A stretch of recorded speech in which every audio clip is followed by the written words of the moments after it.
Hello everyone, how are you doing? Good afternoon. Hello.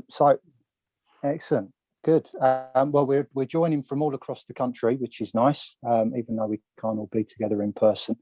So we've got a bit of an audience, which is great. So thank you everybody who's come and joined us today. We're some of the people who work with BALH, doing various things. Perhaps it would be worthwhile when we do sort of talk, if we just each introduce ourselves and just sort of briefly our role and positions. So I'm Joe, and I work with the outreach committee and do various things. So at the moment I'm at the Really Useful Show, helping with some of the announcements and helping with the chat on the booth. So anybody who's coming across that, you can come and say hello to me there or to one of our colleagues. And the rest of the time I sort of do various things. I help with some of the running of Local History Hour, which is our monthly talk. And we have various topics each month for people to come along and learn about local history.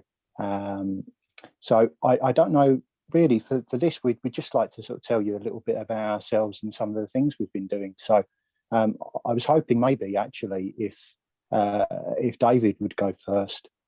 Just because he's got, obviously does a lot of things, but actually one of the things he does is he's preparing one of the talks for Local History Hour in a few months. And I was wondering maybe if you could give me a bit of an update on that, David, just because it saves me an email as much as anything. Oh dear, being called to account. My academic background has been in teaching and studying and research on Africa and the Caribbean. And in my last decade of formal teaching, what I got paid for was teaching in part an MA course focused on the southeast of England. And I've always been interested in local history, and earlier on as a school teacher and then as a university teacher, tried to fit local history examples into the teaching that I was doing, even if they were on national issues.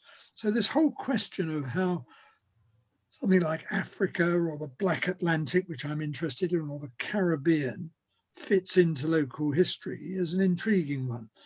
And it's there at all sorts of levels. I've recently illustrated this in a chapter that I've written with Ben Marsh from the University of Kent on diversifying Kent's population in the period 1550 to 1840, with Kent reaching out with overseas trade and settlement in the Americas, but also in West Africa, and the impact that this had with people from Africa and later on from the American colonies who were Black coming to live in Kent.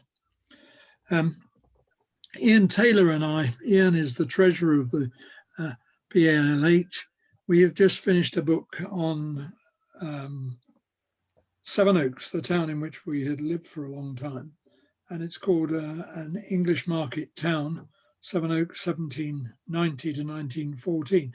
And there what we've tried to do is to look at the politics of locality and the culture, the socio-economic and religious lives of people in this small market town 30 miles from London, and see how it fitted in with national politics. In other words, church history was not just about the building, it was more about the people who sat in the pews and how their belief was translated into action in the community. Politics, well, some of it was parish pump politics. There were people who were belonged to the anti-slavery society who voted for reform, who wanted change, and those later on who were called progressives, taking a label from probably London politics, which was nearby, to have advances in popular politics which would benefit people. So that's the kind of area that I work on. Now I'm just trying to wonder what I'm going to do for some of what I'm going to do for the History Hour is on that kind of thing, how you look at locality and you relate it to a more global, first of all, a more national, but then a more global view. Excellent, and we're very excited for it as well, David. So thank you, because I think that's probably easier for you to say that there rather than in an email, isn't it? Okay, thank you. But it's brilliant, and I think there's a lot of us that do research and sort of that sort of infers sort of what we are interested in as part of our BALH work. And we should add as well that David's held various positions within BALH, as you all have here today.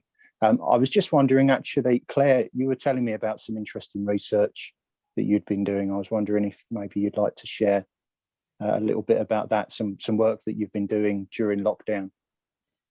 Yes, well, I'm a former chairman of BALH, and for a long time have been a member of the Publications Committee. The chairman of the Publications Committee is John Chandler, and he gave a very vivid 10-minute talk on an incumbent in Wiltshire who very unusually wrote little biographies of his parishioners in his parish registers in Latin.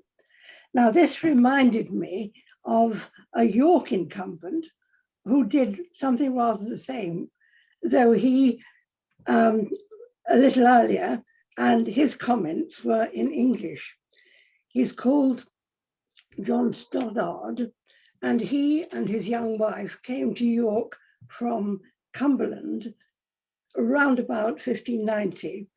And to start with, he was the curate of a tiny parish called St. John's Ouse Bridge. And he joined this with the neighbouring parish, equally small, All Saints, North Street. And in the 1590s, parish life went on quite equitably, and they had 2 children, Christopher and Mary. And then towards the end of the decade, his wife had a baby, John, who only lived for 1 day. And then his wife died in 1600, and he was grief-stricken. He had a memorial sermon preached by a colleague at her funeral, and he put a précis of the sermon in the parish register, and he put up a monument to her in All Saints. But left with 2 children of 8 and 10, he needed a second wife to manage the household, so he remarried in 1601, and in 1602, they had a daughter, Elizabeth. And then the following year, his 7-year-old daughter, Mary, died. And then the plague struck. These were tiny parishes, and I think they can't have had more than 200 to 300 parishioners in each. And he numbered each individual inhabitant who died of the plague. And there are 105 parishioners in St. John's, slightly fewer, 75, in All Saints, North Street. And the plague took a terrible toll on his family.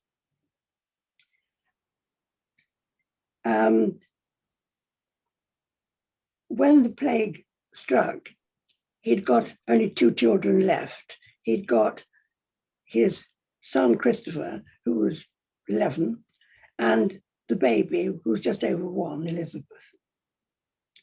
And on the 3rd of August, 1604, when the plague was just getting started, Elizabeth died, aged 18 months. And her father thought it wasn't of the plague, but I suspect it was, because this was just when things were at their worst.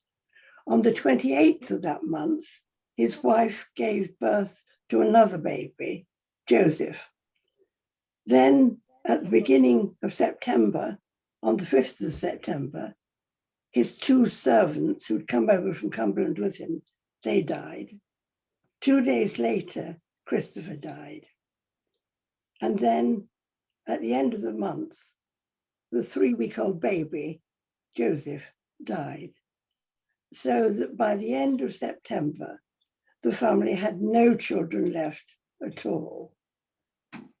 But there's a sort of happy ending, because in 1605, they had another baby, John, and in 1610, they had a daughter, Elizabeth, and both these children lived to maturity. And in fact, John followed his father into the church. And in the year that John Stoddard Sr. died, the young John Stoddard got an incumbency at Wilberforce in Yorkshire. So it seems to me that there's a new poignancy, or at least for me, going back to this in the present epidemic. I can understand, I think, a little bit better what York must have felt like during the plague in 1604 to 5. Wow, it's a very moving story, and it does make you think, doesn't it, when you research historical events that make you reflect, and when you've got present events that make you rethink historical research that you do. And I know you were telling me, Claire, that you'd sort of looked at that beforehand and returning to that now. And it's interesting how these things come around, and it's one of these things, I suppose, that I think BALH is quite good at sort of helping bring research forward, and perhaps you'll share that with us on a bigger platform at some point. I don't know if Caroline, perhaps you'd like to talk about some of the ways that we share research, maybe more generally, or if there's anything in particular that you've been working on over the pandemic that you'd like to touch upon. I must say I'm very moved by that story of the Stoddard family that Claire has just described. You know, we all think we're suffering a bit in the lockdown, but when you hear a story like that, you realize that our suffering is not as extreme as it was in the late 16th century. That's quite a moving tale. Right, I'm the president of the BALH. I work on London history, and some people, I think that the history of London is not local history proper, and I need to defend London as being a legitimate element in the study of local history. I live in North London. I'm sitting in my study here now, and I've always worked on the history of London. I taught the history of London at London University, and I think that it's right to think about the history of a big city like London is divided into lots of small communities, small parishes like the one that Claire was describing, or the two, where people, local history is just as relevant in a parish or a ward in a big city as it is in a manorial court or in a parish in the countryside. And I would say, just to say how it does interest me how people in London, I'm a medievalist, so I work in periods earlier than the ones that have been described by David and Claire. I work really in the 14th and 15th centuries, when most of the records were written at that time in Latin anyway. How we can get to the voice of the small man, the small person. And occasionally you can, because we do have records, for example, of some parishes in London from the middle of the 15th century. We have records of the city wards. London was divided into 25 wards, and they had meetings, ward meetings, and the records were kept, and they could complain about local things that mattered to them. You know, whether the ditches were cleaned out, whether people kept bawdy houses, whether inn signs were hanging out too low so that when you rode by, you knocked into them, whether people were making a noise and disturbing their neighbors. So you do get the voice of the local person, if you like, in a big city like London. And it's important that we try to find that. Now, Joe asked me, what does the British Association for Local History do to encourage local history? And one of the things we've been looking at recently is the awards that we make. We make awards for articles written in periodicals, local history periodicals, and they're submitted, and we find ones that we think are particularly impressive. We give awards for those. But we also give what used to be called personal achievement awards. We're now going to probably rename them as individual contribution awards. Now, you might say, why does that make a difference? We were a little worried that personal achievement awards sounded as something that you could only, as it were, be given at the end of your life, or the end of your career. And we wanted to encourage people, young people who might have good ideas, who'd done good bits of research, who'd set up a website for their local history community. We wanted to encourage all individuals, and Kate was involved with that in this group, where we tried to look at how we could make these awards important and encouraging to people of all ages who are doing all kinds of different local history. So if you're interested, do look out in our local history newsletter and on our website, and do apply for some of these awards, because we do want to encourage people from all over England and indeed Scotland and Wales and indeed Northern Ireland, and try to encourage them to, of course, to study their local history and indeed to apply or think of somebody else that you think you should nominate for one of these awards. So that's okay, Joe. Thanks.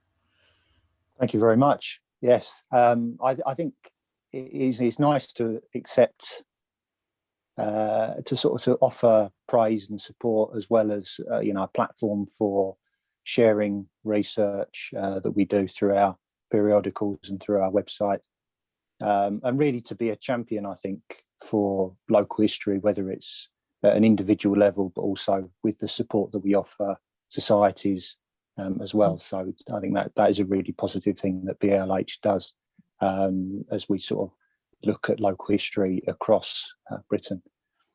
Kate, I don't know if you'd like to share any research, putting you on the spot, any other thoughts that you've got, anything you think that BALH does well, anything that you've sort of enjoyed seeing us do over the last year, particularly, anything at all that you'd like to share? Yes, thanks, Joe. Well, I think I'm probably the only person in this very illustrious company. I'm not an academic, I'm a retired archivist, but I have been involved with BALH since it very first started. And I think, somebody correct me if I'm wrong, I think the Blake report was 1979. I actually went to the inaugural meeting that set up this organisation, and it doesn't seem that long ago, but clearly is. I'm another past chairman and also on the publications committee with Claire. In terms of things we're doing well, there's a lot of exciting things happening. The two new fellows that have recently been appointed, what I read from the sidelines, obviously they're doing some fabulous work. One of my particular interests is how local history is taught in schools, because I can't be the only person who does not have an O-level or a GCSE in history, but has more than one degree in the subject, because I was totally turned off at school. But now the more go-ahead schools teach local history, and the kids love it, because they can walk down the street, they can see a building, they can look at an old photograph, census return, etc. It's so much more meaningful than something that happens in Parliament or some distant battlefield.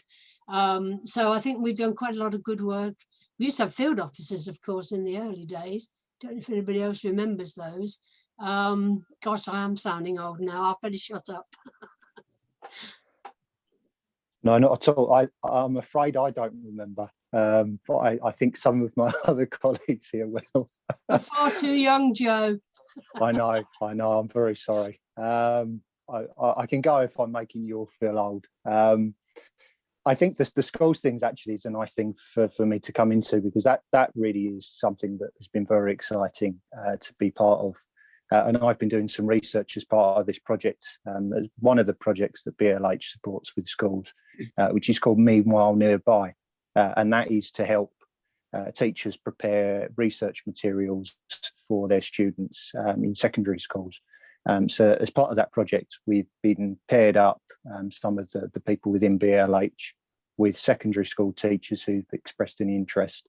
And the idea is to sort of set a worksheet that can be taken away, that's a local history snapshot of a bigger event. So, for example, there's a teacher in Norwich who's been teaching the English Civil Wars, and I helped prepare a local history sheet about the Great Blow that the students could take away and work through. and it had some links to blog posts and videos and some images of an occasion where during a riot in the 1640s in Norwich, a royalist riot, a powder magazine blew up and took part of the street with it. So that's been very interesting. I've also been working with a teacher down near Exeter. I have to go, Joe. Sorry. Sorry, Caroline. Thank you very much. And I've also been working with a teacher down in Exeter who's been looking at shipping and immigration in the 16th and 17th century to the Devon area, and also in Wales looking at medieval castles in the Wales and the Welsh Marches with another teacher. So, and there's all sorts of projects going on. There's one, I believe, that is regarding Lewis Carroll. One's for the First World War, so all sorts of things. So that's been really exciting, and that's going on across the country. And hopefully more teachers, as they find out about this project, will get involved. But it's a nice way to be able to pair up researchers with teachers and get research, local history research into schools, and obviously inspire the next generation. And that's a nice thought, I think. I think probably actually that's probably a nice place to end as well. I think on a nice high note. I think we've gone from all the way back to the 1970s and beyond. We've looked at the medieval. We've gone from York to Sevenoaks, all the way through to London, which is local history. I'm going to have to agree with Caroline there. But we thank you all for coming along. Thanks especially to my fellow panelists here. I think it's been nice having a little chat on Saturday afternoon. Thanks for giving up your time to come along and speak with us. Thank you everybody who has come along and watched the little webinar we've got here. We'll be available, some of us, in the chat in the Really Useful Show booth. So do pop in there and message us if you've got any questions, if you'd like to find out anything else about BALH, and do always get in touch if you're interested in the work we're doing, would like to find out more, and it'd be lovely to see some of you as members in the future. I don't know if anyone's got any parting comments, or if not, we can close things up. Joe, may I just encourage people to go and look at the website? I sat down the other day in front of the website and I thought, I imagined that I was a newcomer. I knew nothing about local history and I wanted to be excited. And I went to our website and it was really exciting. There was a huge, rich program at all sorts of levels, engaging with all kinds of aspects of people in the locality. So it's a wonderful site to look at and to feed on. And it's there more or less free, readily available for you. Self-taught, with lots of extensions telling you other things you can look up. If you're interested in this, then go there. So please do use that website. It's a great source. And if you're on this, that means you're familiar with how a computer works, so you have no excuse for not doing it. Indeed, yeah. There's so much information on there, talks and articles and everything you could possibly want, really. So I absolutely second that. Thank you, David. Good. Okay, I think we'll cut it out there. But thank you very much all for coming, and hopefully see you all soon. Thank you, Joe. Bye. Bye now.